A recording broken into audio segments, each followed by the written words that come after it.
दोस्तों, मैं आपको सुनाने जा रहा हूं अपनी मंडली की सदस्य पूजा व्रत गुप्ता की लिखी कहानी झरना। मेरी जिंदगी बिल्कुल कॉपी पेस्ट की तरह है। मैं रोज लगभग वही सब करता हूं जो पिछले दिन किया था। जैसे सुबह 6 का अलार्म लगाकर 6:30 तक उठता हूं, फिर 8 बजे तक हड़बड़ाहट में सारे काम निपटाता हूं। झाड़ू पोछे से लेकर रात के खाने के बर्तन, कपड़े और दोपहर के खाने का डिब्बा मैं खुद ही तैयार करता हूँ। इसलिए खुद को तैयार करने के लिए मेरे पास मुश्किल से 5-7 मिनट होते हैं और वो इस उधेड़बुन में बीतते हैं कि कहीं 9:15 वाली लोकल न छूट जाए। ऑटो से फैक्ट्री आना जाना मेरी जेब गवारा नहीं करती, इसलिए लोकल पकड़ता हूँ। फिर रात होते होते उसी लोकल से अपने 8x10 के कमरे में लौट आता हूँ, पर आज नहीं लौट पाया। रात के तकरीबन 9 बजने वाले थे और मैं अब तक प्लेटफॉर्म की सीढ़ियों पर खड़ा था। रेडीमेड कपड़ों की फैक्ट्री में एक छोटा सा कारीगर हूं मैं, जो फैक्ट्री यूनिफॉर्म पहनकर किसी अफसर की तरह दिखने लगता है। हल्की नीली बुशर्ट पर हरे नीले रंग की टाई, काली चुस्त पैंट के नीचे फीते वाले नुकीले जूते। हालांकि टाई बांधना मुझको अब तक नहीं आया, इसलिए जिस दिन धोता हूं उस दिन पास वाले लड़के से बंधवा के रख लेता हूं। शुरू में जूतों की धूल हटाना भी नहीं आता था, लेकिन जब से किसी ने तेल से जूते चमकाने का जुगाड़ बताया है, तब से बालों पर हथेली फिराकर जूते चमकाना भी सीख गया हूँ। सच कहूँ तो इस शहर ने पिछले 8 सालों में बहुत कुछ सिखाया है, लेकिन फैक्ट्री में दिन भर धड़धड़ाती मशीनों के बीच काम करना मैं अब तक नहीं सीख पाया। इसलिए कभी कभी झुंझला जाता हूँ। मन करता है सब छोड़कर वापस गांव चला जाऊं, लेकिन सैलरी के पैसे बाबूजी के अकाउंट में डलवाने पर फोन के उस पार से जब माँ की खनकती आवाज सुनता हूं तो सब तकलीफें भूल जाता हूं माँ को ये बताना कि यहाँ खाना तो ठीक ठाक खा लेता हूं, पर तेरे हाथ से बनी चूल्हे की वो पानी वाली रोटियां बहुत याद आती हैं। यहाँ बड़ी सी बिल्डिंग में किराए के पक्के मकान में रहता हूं, पर घर के कच्चे आंगन जितना सुकून नहीं मिलता। यहाँ हर तरफ खूबसूरत बाग बगीचे तो दिखते हैं, पर बरगद की छांव वाला कोई चबूतरा नहीं दिखता। यहाँ दाल भात चम्मच से खाकर पेट तो भर लेता हूँ, पर मन नहीं भर पाता। यहाँ हर तरफ भीड़ ही भीड़ है, पर यह अकेलापन हर किसी को खाए जा रहा है, मुझे भी। कल शाम से मेरा किसी काम में मन नहीं लग रहा। बार बार गांव याद आ रहा है, घर याद आ रहा है, अपने लोग याद आ रहे हैं और सबसे ज्यादा वो लड़की याद आती रही है जो कल फैक्ट्री से लौटते हुए मुझको प्लेटफॉर्म की सीढ़ियों पर मिली थी, और आज प्लेटफॉर्म की उन्हीं सीढ़ियों पर खड़ा मैं उसका बेसब्री से इंतजार कर रहा था। इंतजार तब और मुश्किल होता है जब सामने वाले को यह इल्म ही न हो कि उसका इंतजार हो रहा है। वो भी नहीं जानती थी कि उसके इंतजार में पिछले आधे घंटे से मैं प्लेटफॉर्म की उन्हीं सीढ़ियों पर खड़ा था जहां पिछली शाम उससे अचानक मिला था। कल फैक्ट्री से लौटते हुए देर हो गई थी। मैं हड़बड़ाहट में सीढ़ियां उतरकर प्लेटफॉर्म से अगली गाड़ी पकड़ने ही वाला था कि नजर एक जानी पहचानी सूरत पर ठहर गई। साड़ी के छोर से पसीना पोंछते हुए वो तेज कदमों से सीढ़ियों की ओर ही बढ़ रही थी। मैंने उसे गौर से देखा और चौंक गया। झरना? एक पल को लगा जैसे मेरी आंखों को धोखा हुआ है। गांव छोड़कर आए आदमी को शहर की भीड़ में अक्सर गांव की परछाइयां ही नजर आती हैं। मुझे भी आती थी। 8 साल पहले जब गांव छोड़कर बंबई में आया था तो ऐसी परछाइयों के पीछे खूब दौड़ता था। आवाजें भी लगाई थी, लेकिन फिर अपनी ही बेवकूफी पे हंसता हुआ वापस लौट आता। पर कल शाम आंखों को कोई धोखा नहीं हुआ था। हल्के हरे रंग की साड़ी, जूड़े में कसे बाल, कंधे पर टंगा कत्थई बैग और नाक में बाली पहनी वो लड़की झरना ही थी। पर झरना बिल्कुल नहीं थी। उसे देखकर लगा जैसे किसी ने सजी धजी मूर्ति से सारा साज श्रृंगार छीन लिया हो और पहचानने के लिए बस चेहरा ही बचा हो। मैंने भी झरना को उसके चेहरे से पहचाना था, वरना उसकी पहचान कभी उसके चेहरे से ज्यादा उसके साथ आने वाली आवाजों से होती थी। सचमुच तब बिल्कुल अपने नाम की ही तरह थी वो लड़की, झरना। पास खड़ी होती तो आसपास शोर ही शोर बहता। कभी उसके लंबे लंबे मोतियों वाले झुमकों का शोर, तो कभी उसकी दर्जन भर चूड़ियों का शोर। घुंघरुओं से लदी पायलें भी पहनती थी वो, इसलिए जहां भी जाती खनकती रहती। गांव में मेरे घर के ठीक सामने वाला पक्का मकान उसी का था। मैंने बचपन से ही उसे खूब सजा धजा देखा था। घुटनों के ऊपर झूलती उसकी घेर वाली फ्रॉक भी देखी थी और चूड़ीदार के ऊपर पहना उसका लंबा कुर्ता भी। उसकी छोटी छोटी कत्थई आंखों में मोटा मोटा काजल भी देखा था और सलीके से खिंची काजल की पतली लकीरें भी। लाल फीते में बंधी कंधे पे झूलती उसकी 2 छोटी छोटी चोटियां भी देखी थीं और दोनों ओर से चिमटी में फंसे खुले बाल भी। जब बाल बांध कर रखा कर मौड़ी, जो किसी दिन नजर खाएगी तब समझेगी। उसकी माँ, मेरी माँ और गांव की हर औरत उसके कमर तक झूलते भूरे बालों को देखकर ऐसे ही टोकती थीं, लेकिन वो सबको अनसुना कर देती। बड़ी मनमौजी थी वो लड़की, इतनी कि चूड़ियों और झुमकों के लिए तो खेत और पगडंडियां नाप कर पास वाले कस्बे में भी चली जाती थी। कितनी बार तो मुझे भी बहला के ले गई थी और वापस आके सारी आफत मेरे सर मढ़ती। कहती, मैं तो ना जा रही थी चाची, जय मोह जबरदस्ती लेके गए तो। वो इतना कहकर गालों पर मोटे मोटे आंसू गिराती और माँ फुकनी लेकर मेरे पीछे दौड़ पड़ती। तब मेरी पीठ उसकी वजह से आए दिन लाल होती थी। कभी उसके साथ गुलेल से कच्चे आम तोड़कर लाने पर, तो कभी बरगद की टहनियों पर टायर वाला झूला डालने पर। बड़ी शरारती थी वो तब। शरारतों के बदले खुद भी पिटती और मुझको भी पिटवाती। लेकिन शरारतों के बदले पड़ी माँ की उस मार में तब दर्द कहाँ होता था। थोड़ी बहुत तकलीफ होती थी जो मुझको पिटता देखकर झरना के मुस्कुराने भर से कहीं छू हो जाती। बचपन कभी कभी इतना खूबसूरत होता है कि उसे याद करके मन की सारी कड़वाहट भुलाई जा सकती है। मैं भी पिछला सब भूल गया था। ना भूलता तो आज बेसब्री से उसका इंतजार ना करता। सच कहूं तो मुझे ये तक नहीं पता था कि वो आज फिर आएगी या नहीं, पर यह मन उसे बस एक और बार देखने की दुआएं मांग रहा था। ना मिलने से ज्यादा तकलीफ देह होती हैं अधूरी मुलाकातें। कितना कुछ बाकी रह जाता है इनमें। वो जो पूछा जाना चाहिए था, वो जो सुना जाना चाहिए था, वो जो कहा जाना चाहिए था, लेकिन सब छूट गया। मेरे और उसके बीच भी कल की मुलाकात में बहुत कुछ छूटा था। वो मुझसे ऐसे मिली थी जैसे एक दूसरे के लिए अजनबी हों हम। प्लेटफॉर्म खचाखच भरा था। वो भीड़ में रास्ता बनाती हुई तेज कदमों से सीढ़ियां चढ़कर ऊपर की ओर आ ही रही थी कि अचानक मेरी आवाज सुनकर ठहर गई। झरना? मैंने उसकी ओर देखकर कहा तो वो गौर से देखने लगी, जैसे पहचानने की कोशिश कर रही हो। फिर कुछ ठहर कर बोली, हीरू तू? उसकी आवाज में हैरानी से ज्यादा घबराहट थी।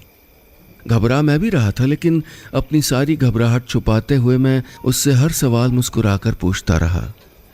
पहचाना मुझे? मैंने कहा। वो यहाँ वहाँ देखने लगी, फिर धीरे से बोली, क्यों नहीं पहचानूंगी? उसने कहा और मेरी आंखों में ऐसे झांकने लगी जैसे पूछ रही हो, तू भूल गया है क्या? कैसी है तू? मैंने फिर पूछा। वो फिर मेरी आंखों में देखने लगी और फिर कुछ अटकते हुए बोली, तू क्या करता है यहाँ? मैंने कुछ नहीं कहा, बस उसकी आंखों में देख रहा था। मेरे पिछले सवाल का जवाब वहीं छलक आया था। वो ठीक नहीं थी, मैं समझ गया था। मैंने कहा, क्या हुआ झरना, तू ठीक तो है ना? उसने नजरें झुका ली। मेरा मन किया हथेली से उसकी ठोड़ी उठाकर आंखों में झांक लूं और पढ़ लूं वो सारी तकलीफें जो वो छुपा रही थी, लेकिन कैसे करता? वो अब शादीशुदा है। इस एक ख्याल ने ही मेरे मन को फिर से झकझोर दिया। चल, देर हो रही है मुझे, मिलती हूँ फिर। वो आंखों से गालों पर उतरते आंसुओं पर हथेली फिराती हुई बोली और इससे पहले कि मैं कुछ और कहता वो उसी फुर्ती से सीढ़ियां चढ़ने लगी। मैंने रोकना भी चाहा, लेकिन वो जैसे कुछ सुनना ही नहीं चाहती थी। मेरी हर आवाज को अनसुना कर वो ठीक वैसे ही आगे बढ़ रही थी जैसे बचपन में बढ़ती थी। बहुत गुस्सा होती थी तो बिना कुछ सुने, बिना कुछ कहे बस मेरे आगे आगे चलती रहती, और उसे मनाने के लिए मुझको उसकी हर जिद माननी पड़ती। निहायती जिद्दी थी वो। ना होती तो उस दिन उसका हाथ भी न टूटता। गद्दी मत सिखा, पर कैंची तो सिखा दे। एक शाम मेरा हाथ पकड़कर उसने यही जिद लगाई थी। तब साइकिल 2 तरह से सीखी जाती थी, कैंची और गद्दी। कैंची तो 2-4 दिन में सीख गई थी, लेकिन गद्दी यानी सीट पर बैठ के चलाते हुए मुझे अपने पीछे बैठाकर सवारी करना उसको भारी पड़ गया। हाथ की 2 हड्डियां टूटी थी उसकी, और मैं जानता था कि टूटी हड्डी से ज्यादा उसको इस बात का दर्द होगा कि अब वो साइकिल नहीं चला पाएगी। तब वो 2 रुपए की घंटे भर मिलने वाली साइकिल चलाने से ज्यादा बड़ी उसकी और कोई ख्वाहिश नहीं थी। पर ख्वाहिशें मुट्ठी में देर तक कहाँ टिकती हैं। उन्हें धीरे धीरे आसमान की चाह होने ही लगती है। उम्र बढ़ने के साथ झरना भी आसमान तकने लगी थी। एक दिन मैं भी जाऊंगी हवाई जहाज से बड़े शहर, वो ऊपर देखते हुए मुस्कुरा कर कहती और मेरा खून खौल जाता। मैं जानता था उसको आसमान ताकना कौन सिखा रहा था, उसे बड़े शहर का सपना कौन दिखा रहा था, उसे धीरे धीरे ही सही लेकिन मुझसे दूर कौन ले जा रहा था। ये जो मोहब्बत है ना, ये नजदीकियों से ज्यादा दूरियों में सांस लेती है। मुझे भी झरना से तब तक कोई मोहब्बत नहीं हुई थी जब तक दिन दिन भर वो बेफिक्र सी मेरे साथ गांव के गली मोहल्ले में डोलती। जब वो स्कूल से घर नहीं मेरे खेत पे आती थी और हम खेत के पीछे वाली नहर में सबसे छुप के तैराकी करने जाते। मोहब्बत तब भी नहीं हुई थी जब बागीचे से चुराई अमियाँ वो मेरी हथेली पर रखे नमक से आंखें मिचकाते हुए खाती थी, और तब भी नहीं जब भागते हुए वो अचानक कंधा पकड़कर मेरी साइकिल के पीछे बैठती और कहती, चल शहर वाली सड़क तक एक चक्कर तो लगवा के ला। वैसे तो बचपन लांघते ही गांव के लड़के लड़कियों के बीच दूरियों की लकीरें खिंच गई थीं, लेकिन हमारे बीच जवानी की दहलीज पर आकर भी ऐसी कोई लकीर नहीं थी। हम दोनों अभी भी बिल्कुल वैसे ही थे। वो अभी भी उतनी ही जिद्दी थी और मैं अभी भी उतना ही भोला। लेकिन एक दिन उसकी जिद मेरे सर चढ़ गई थी। बोलना किसने दिए तुझको ये झुमके, बोल। ये पहली बार था जब मैं उससे कोई जिद कर रहा था, जिद उस नाम को सुनने की जो वो छुपा रही थी। मैं जानता था कि ये झुमके बसंत लाया है। नुक्कड़ पर बैठे लड़कों की खुसुर फुसुर में बसंत और झरना का नाम एक साथ जुड़ने लगा था। झरना कब उसके साथ खेत पे दिखी, वो कब उसके साथ बाइक पे गई, उसने कब गली के छोर पर बसंत के हाथ से ये झुमके लिए, ये सारी बातें कहीं न कहीं से मेरे कानों में पड़ती और मैं अंदर तक सुलग उठता। गांव का ही लड़का था बसंत, साल भर शहर रह के आया था, इसलिए रहन सहन, बोल चाल, उठने बैठने सब में शहर छलकता था। वो चबूतरे पर बैठ बैठ कर लोगों को शहर की इतनी लुभावनी बातें बताता था कि गांव में सबको कमियां नजर आने लगती। लेकिन झरना को उसकी बातें सुनने के बाद मेरे अंदर कमियां नजर आने लगी थी। वो कहती, तू भी क्यों नहीं कटा लेता बसंत जैसे बाल, देख एकदम हीरो जैसा लगता है वो। तू क्यों नहीं पहनता घड़ी, उसकी देखिए पूरे 1000 रुपए की लाया शहर से। बोल रहा था इस बार तेरे लिए भी लाऊंगा, झरना शर्मा कर कहती और मैं चिढ़ कर रह जाता। मैं क्यों चिढ़ता था ये बात तब तक न तो उसको समझ आई थी और न मुझको, लेकिन मैं इतना समझ गया था कि अब जो भी हो जाए अपने कमाए पैसों से मैं भी उसके लिए झुमके लाऊंगा। मैं भी लाऊंगा शहर से वो घड़ी जो बसंत उसको देना चाहता है।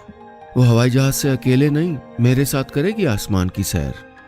ऐसे न जाने कितने ख्वाब थे जो मैं खुली आंखों से देखने लगा था, और एक दिन इन ख्वाबों को हकीकत में बदलने के लिए मैंने गांव छोड़ने का फैसला कर लिया। बहुत छोटा था मैं जब बाबूजी के कटे छिले हाथ पांव, उनकी रात दिन की मेहनत, महीनों का इंतज़ार और फिर बदले में मिलने वाले थोड़े से पैसे देखकर खेती से तो मैंने बचपन से ही मुंह मोड़ लिया था, लेकिन एक दिन गांव से भी मुंह मोड़ लूँगा ये नहीं सोचा था। खैर, इश्क था, वो भी उस उम्र का इश्क जब महबूब के लिए आसमान से चांद सितारे लाए जाते और मैं तो सिर्फ झुमके और घड़ी लाना चाहता था। जब लोग गांव से शहर का रास्ता बहुत कुछ बनने के लिए तय कर रहे थे, मैं सिर्फ बसंत बनना चाहता था। वो लड़का जिससे झरना प्यार करती थी, उसकी तरह कपड़े, उसकी तरह बातें, उसकी तरह चलना फिरना, यही सब तो सीखना था मुझको। भोलापन मेरी सोच पर तब इस कदर हावी था कि मुझे लगा ये सब करके मैं झरना को पा लूंगा, लेकिन उसको पाने की जिद में मैं इतना आगे निकल आया कि पीछे बहुत कुछ मेरी नजरों से छूटता गया। उस दिन गांव छोड़ने के बाद पहली बार घर आया था जब माँ के मुंह से खबर सुनी कि जानता मुन्ना, वो झरना भाग गई उस बसंत के संग। बताओ तो, पूरे गांव में छींचा लेकर करा के गई ये लड़की। सुना है भाई बंबई लेके गए वो उसको। माँ देर तक बोलती रही और मैं अंदर ही अंदर चीखता रहा। उस पर लगा जैसे सब कुछ खो दिया हो। चबूतरे पे खड़ा उसके घर को पूरी रात देखता रहा था मैं, और अगले दिन से खुद को संभालने की कोशिश करने लगा था। तब उसे हर रोज कोसता था। उसे कोसना जैसे मेरी उसको ना पाने की खुंदक थी जो धीरे धीरे खत्म हो गई। सच बताऊं तो कल शाम से पहले तक वो मुझको कभी भूल से याद भी नहीं आई थी, लेकिन कल शाम के बाद से वो हर तरफ थी। जैसे अचानक बचपन मेरा हाथ थाम कर चलने लगा हो, जैसे उसकी हर बात से मुझे फर्क पड़ने लगा हो। वो क्यों रोई थी? उसने क्यों नहीं बताया कि वो कैसी है? क्यों वो यूं बात अधूरी छोड़ के भागी? उस मुलाकात के बाद ये सवाल मेरे जहन में घूमते रहे, जिनके जवाब मुझे शायद आज मिल सकते थे, पर वो नहीं आई।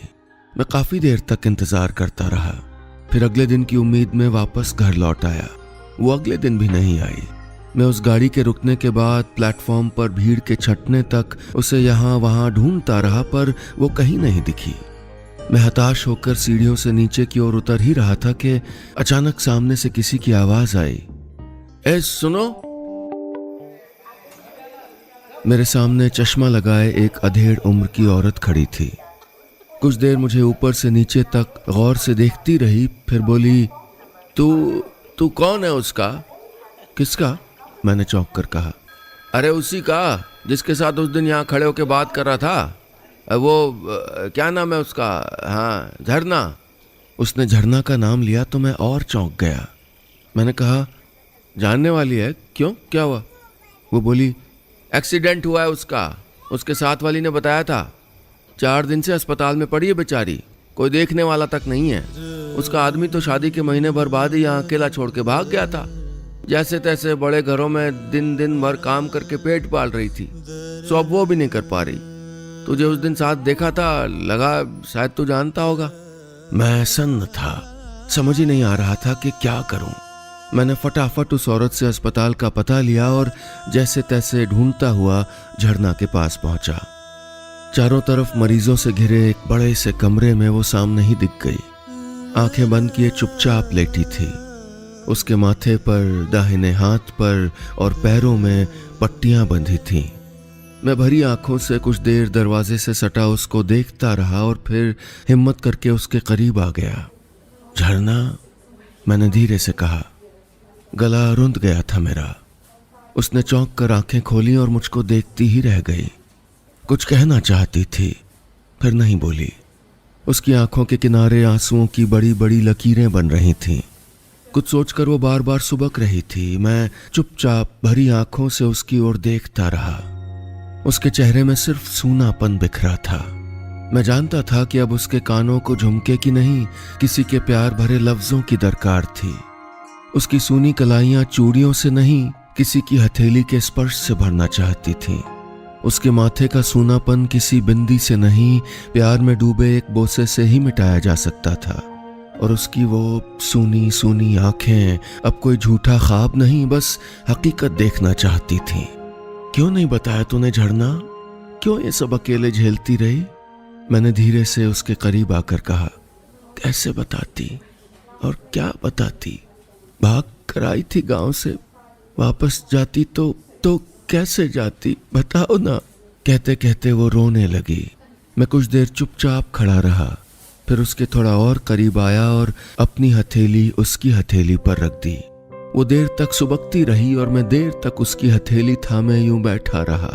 बहुत कुछ कह सकता था लेकिन चुप रहा।